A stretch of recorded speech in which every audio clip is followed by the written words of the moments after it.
Estimado público, queridos amigos, agradecer en primer lugar al Círculo de Labradores y Propietarios por su acogida y también a la editorial Universo de Letras del Grupo Planeta que hacen posible esta presentación.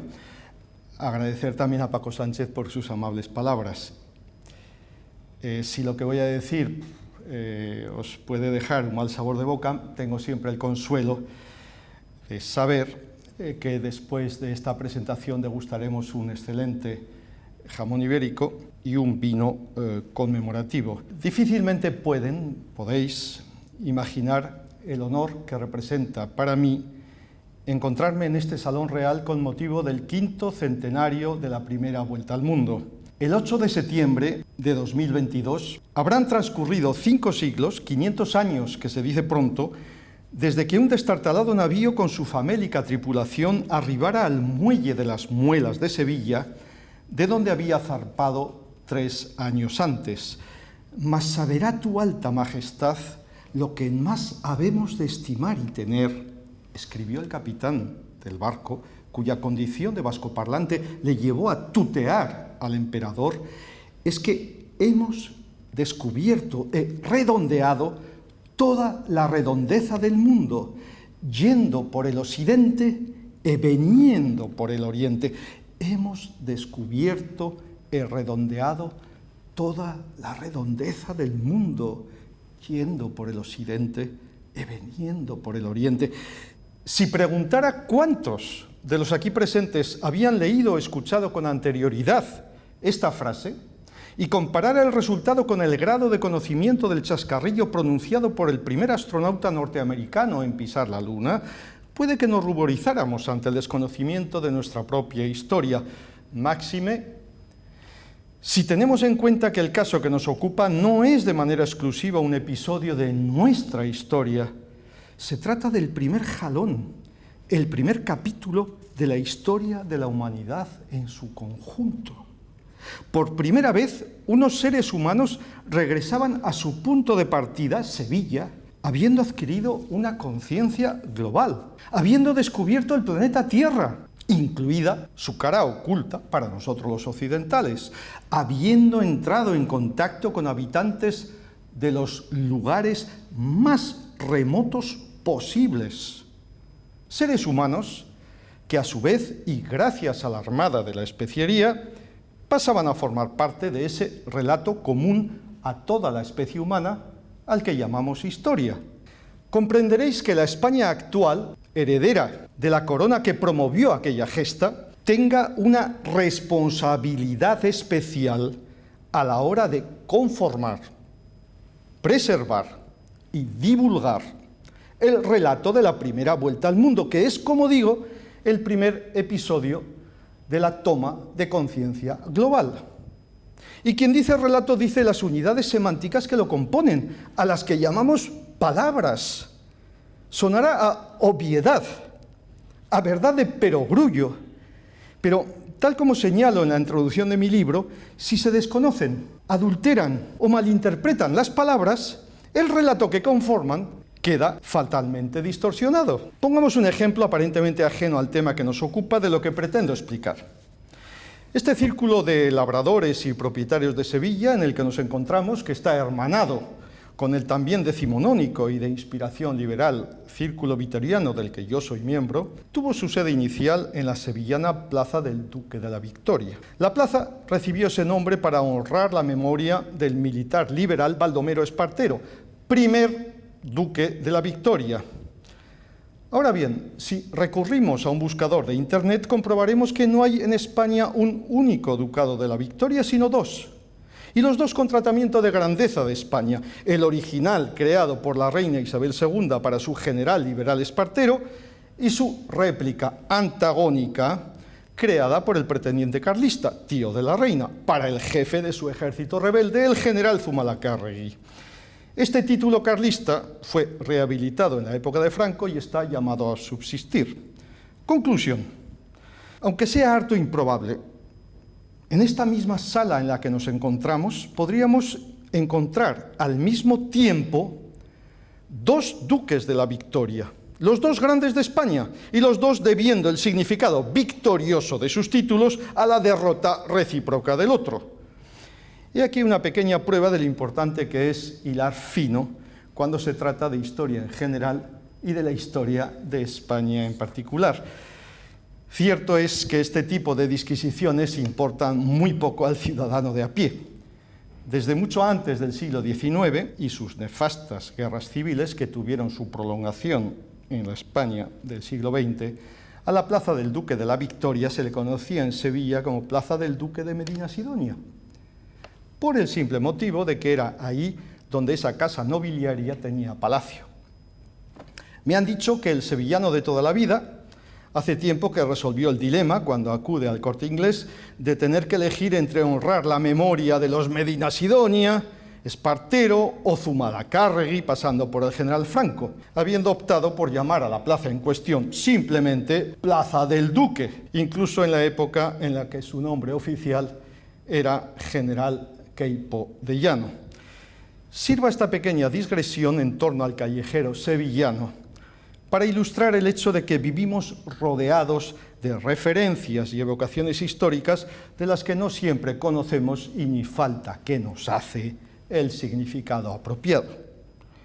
Los rótulos de las calles, los edificios, los monumentos, las efemérides y hasta las expresiones coloquiales constituyen el caldo de cultivo que conforma, con mayor o menor acierto, con mayor o menor consenso, nuestra memoria colectiva. Es decir, las visiones e ideas que nos sirven para interpretar el presente en clave de pasado. Lejos de ser algo abstracto, la historia, y en ciudades como esta la religión, están en boca, oídos y ojos de todos, en todo momento. De hecho, me atrevo a decir que los acontecimientos históricos y religiosos del pasado adquieren más importancia, provocan más impacto a través de su evocación posterior que cuando tuvieron lugar.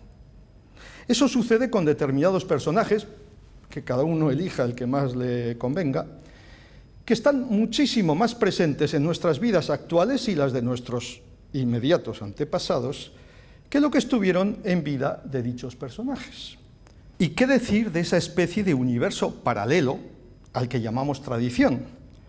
Del verbo latino tradere, que significa transmitir, entregar, y que hace referencia al legado que pasa intacto de generación en generación sin que nadie cuestione su fundamento, so pena de ser considerado un traidor y como tal ser excluido de la comunidad. Habiéndome curtido en el pasado como corresponsal de agencia de prensa, tal vez la forma más depurada de la práctica del periodismo, siempre he tenido claro que mi papel como historiador no podía ser ni el de tomar partido, ni el de cerrar filas con las tradiciones. Por ejemplo, en el caso de la simultaneidad de los dos ducados de la Victoria, pienso que mi deber consiste en explicar el ideario y modelo de sociedad liberal, por un lado, y por otro, la visión teocrática defendida por el carlismo. A la vista de ello, que cada uno se apunte a la victoria que más le convenga. Los hechos son sagrados, las opiniones libres. Reza la máxima que a mi entender es tan válida para el periodismo de verdad como para la historia de verdad. Ahora bien, ¿qué postura tiene que tomar el historiador cuando lo que se le presenta como hecho no está debidamente fundamentado o se trata claramente de un bulo inventado por alguien con premeditación?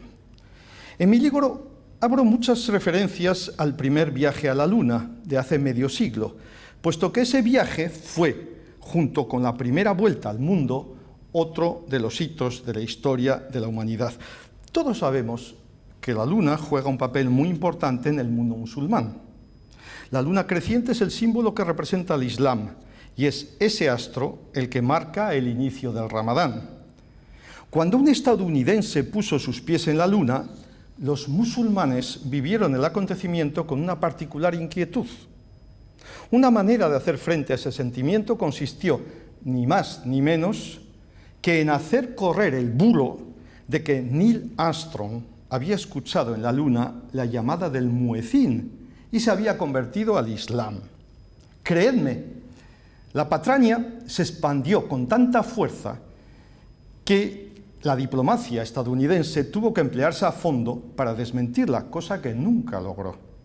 Mi papel como historiador no puede ser otro que el de tomar nota de la existencia de ese bulo y decir que quienes lo lanzaron esgrimieron como única prueba de la supuesta conversión religiosa del astronauta el hecho de que el barrio estadounidense en el que habitaba a su regreso de la Luna se llamaba Líbano en inglés. En realidad, el barrio se llamaba así no porque fuera un barrio musulmán, sino porque fue levantado en un lugar en el que había cedros. Dejemos el mundo musulmán y regresemos a una cultura que nos es más conocida por ser la nuestra. Esta entidad en la que nos encontramos tiene también sede en la calle Elcano, con C, en Sevilla. Es en esa calle donde se encuentran sus instalaciones deportivas, concretamente en el Muelle de las Muelas, que es de donde salió la Armada de la Especiería comandada por Fernando de Magallanes, en agosto de 1519. El otro día, tras visitar las magníficas instalaciones, me di un paseo desde Cuba, de la Plaza de Cuba, se entiende, hasta la avenida del presidente Adolfo Suárez, o sea, el Real de la Feria, a lo largo de la calle Elcano. Durante el recorrido divisé no menos de 10 calles con nombres de vírgenes: Consolación, Regla, Victoria, Loreto, Fuensanta, Luján, Araceli, Robledo, Huaditoca, Cinta. Circunstancia que despertó mi curiosidad. Gracias a un reciente artículo publicado en un periódico sevillano, me enteré de que el hecho de que esas calles converjan con la calle Elcano se debe a que, según el periodista, al marino vasco, cito textualmente, hasta en 5 ocasiones se le apareció en el viaje alguna de esas vírgenes. El articulista califica estas apariciones textualmente de milagros, citando al respecto a un americanista miembro del CSIC. Que no se preocupe la Sevilla bien pensante, nada de esto digo en mi libro. Lo que sí recojo en el libro es la afirmación del cronista oficial de la ciudad de Málaga, que califica de verdad histórica irrefutable la aparición en sueños de la Virgen al rey Fernando de Aragón durante el asedio de la Málaga musulmana.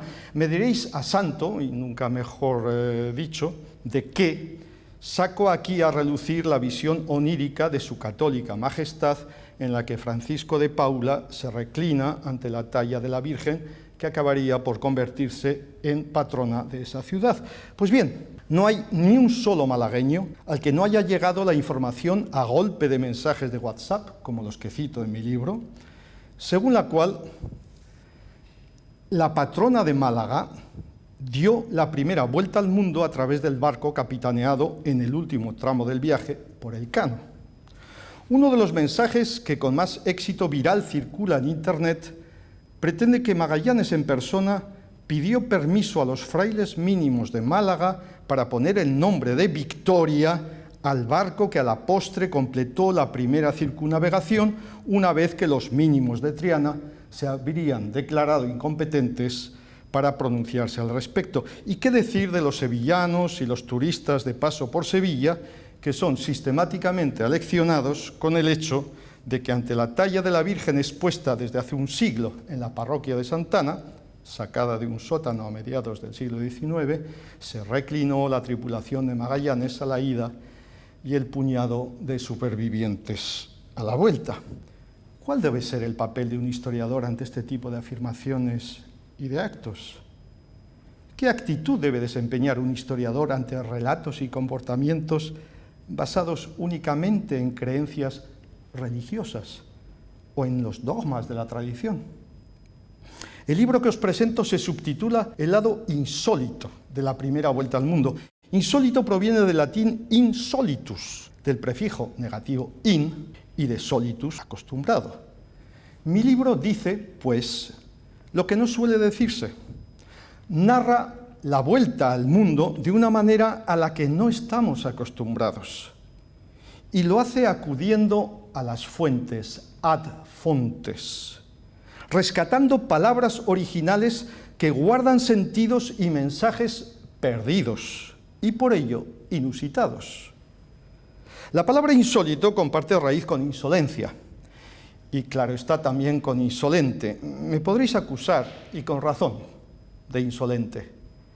Ahora bien, si leéis el libro, dudo que podáis hacerlo de mentiroso. El título del libro es La Victoria, que no Victoria con C, de Magallanes, puesto que Vitoria es el nombre original del barco que dio la primera vuelta al mundo. En efecto, ese es el nombre que aparece en todos y cada uno de los documentos relacionados directamente con la Armada de la Especiería. Por cierto, llegados a este punto, quiero rendir públicamente homenaje a quienes me han acompañado en estos 3 años de investigaciones, en particular a la doctora Guadalupe Fernández Morente, autora, mientras yo escribía mi libro, de la magnífica tesis doctoral recientemente defendida por ella, con el título Principio y fin de la Armada de la Especiería. Que nadie se haya preocupado en preservar el nombre original del histórico barco es para mí significativo acerca de la manera en que se ha construido el relato de la gesta y se ha transmitido de generación en generación. Para empezar, nadie puede demostrar que fue Magallanes quien puso nombre al barco. Cierto es que Magallanes, al igual que otros miembros de la colonia portuguesa en la Sevilla de la época, se sintió atraído por el convento de Nuevo Cuño de la Orden de los Mínimos en Triana. Cierto también que la matriz de ese convento estaba en Málaga y que su origen tiene que ver con la toma de esa ciudad por parte de las tropas cristianas. Igual de cierto es que ambos conventos y los demás conventos de la orden repartidos por España, así como las vírgenes en ellas veneradas, fueron conocidos durante siglos como de la Vitoria, sin C. Con la ayuda de lingüistas explico en mi libro cómo el cultismo Victoria acabó imponiéndose con el paso del tiempo al Vitoria original, lo que vino a trastocar de manera retroactiva a todas las Vitorias anteriores, incluido el histórico barco. No sucedió así con mi ciudad natal, Vitoria, cuyo nombre castellano original permanece a modo de reliquia. Fue precisamente a Vitoria donde decidió desplazar su corte el emperador Carlos V para discutir sobre la manera de resolver el conflicto suscitado con Portugal a raíz del regreso de la especiería de la nao Vitoria, quienes en 1524 suscribieron en Vitoria el Tratado de Vitoria, que dio lugar a la Junta de Elvas-Badajoz, no dudaban ni un solo instante acerca de la coincidencia entre el nombre de la ciudad que les acogía y el del barco que había traído de vuelta a un puñado de marinos. En mi libro explico cómo el relato de la primera vuelta al mundo se divulgó, en particular fuera de nuestras fronteras, en latín. Esos textos incluían representaciones gráficas del histórico barco, acompañadas de leyendas también redactadas en latín, las cuales, lógicamente, utilizaban el término latino Victoria en lugar del castellano Vitoria. Escritores de nuestro siglo de oro, como Luis de Góngora o Lope de Vega, que sabían distinguir perfectamente entre lo que era el latín y lo que era el castellano, se refirieron al barco como nao Vitoria, nunca como nao Victoria. Estoy convencido de que a primera vista este asunto de la diferencia entre Victoria y Vitoria os resulta poco menos que banal, máxime al estar refiriéndonos a una época en la que el castellano no estaba aún estandarizado. En mi libro comprobaréis, sin embargo, que la cosa tiene su importancia. Ahondando en las pistas lanzadas en su día por mi admirado académico Juan Gil, en su afán por explicar el interés de Magallanes hacia el convento de los Mínimos de Triana, llegué a la conclusión de que la victoria de Magallanes no conduce a la toma de Málaga y su Virgen de la Victoria, sino que nos lleva a la secular rivalidad entre Castilla y Portugal, en concreto a la batalla de Aljubarrota, que dio lugar al culto en el país vecino de Nosa Señora da Vitoria, así como a la antigua judería de Oporto, el actual barrio de Vitoria, de la que era originaria la madre de Magallanes.